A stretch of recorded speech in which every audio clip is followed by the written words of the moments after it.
بسم اللہ الرحمن الرحیم۔ کل رات کی درمیانی شب مقامی پولیس سیالکوٹ نے ایک اشتہاری ملزم عمر ڈار کو گرفتار کرنے کے لیے قانونی طریقے سے ریڈ کیا۔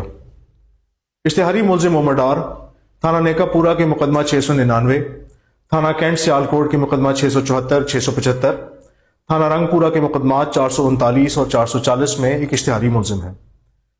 جب یہ ریڈ کیا گیا تو گھریلو خواتین نے نہایت نازیبا ناشائستہ الفاظ کا استعمال کیا اور پولیس کے جانے کے بعد یہ من گھڑت کہانی بنائی کہ پولیس نے تشدد کی اور بدتمیزی کی ہے۔ ان تمام باتوں میں کوئی صداقت نہیں ہے۔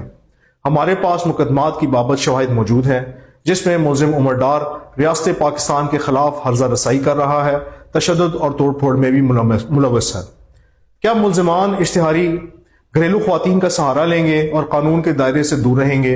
دوسرا، کیا ایک اشتہاری ملزم انٹرنیٹ پر، ٹویٹر پر، فیس بک پر موجود ہوں، گھر والوں کے ساتھ رابطے میں بھی موجود ہوں اور